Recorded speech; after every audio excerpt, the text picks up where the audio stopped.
Balliceaux is the complete package. A restaurant whose chef combines French-inspired dishes with a Sunday brunch bacon menu. And it's always nice just to have lovely pieces of bacon around. A bartender who can throw together both classic and homegrown cocktails. Pinup Queen, or the blonde redhead, I'm not sure yet, but I think Pinup Queen sounds better. A stage that hosts acts you might not expect to find in a place with a Sunday brunch bacon menu.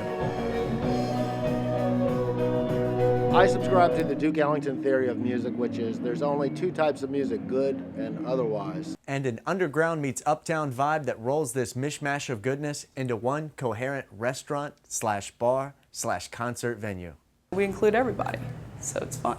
And for this, Richmond can thank Laney and Steve Gratz, who took over a former jazz club and completely redesigned it using salvage goods and impeccable taste.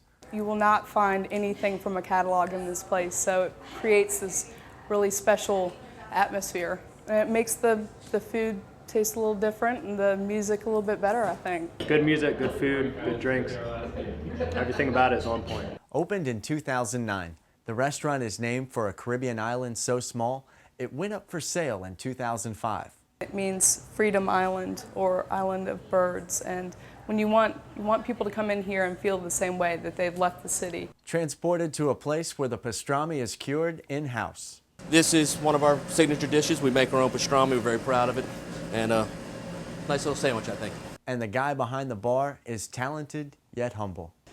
So I know some people call me the cocktail chef or head mixologist, but I prefer just bartender. One of my favorites is called a Sazerac. It's actually America's first cocktail.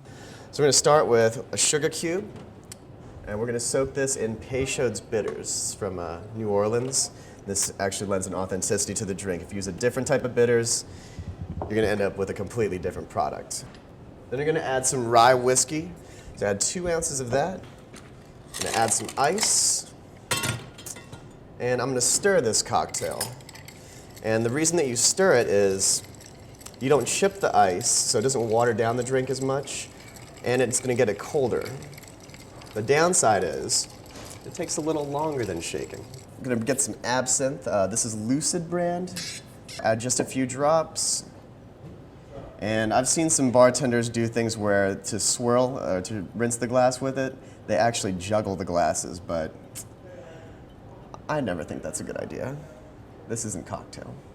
And we take our whiskey sugar bitters mixture, strain it in, and we're just gonna rub the outside of this peel around the rim to get some of those essential oils going, and literally twist it over the top so we can get a fine mist of lemon citrus oil on it.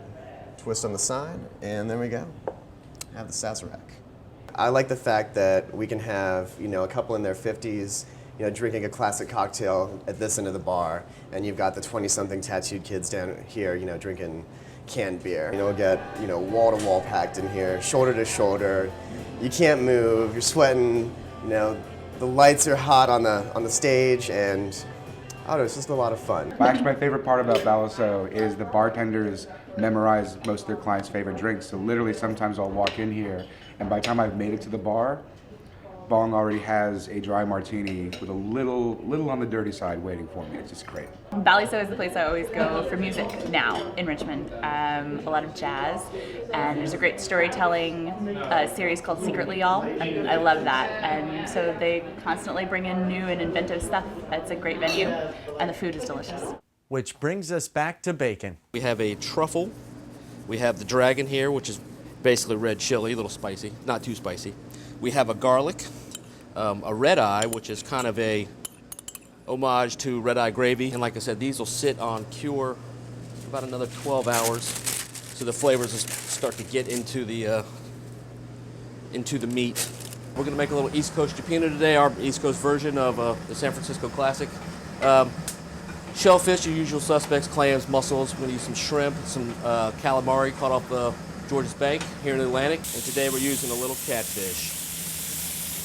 Blue catfish, caught in Virginia or Maryland. Add a little fresh squid.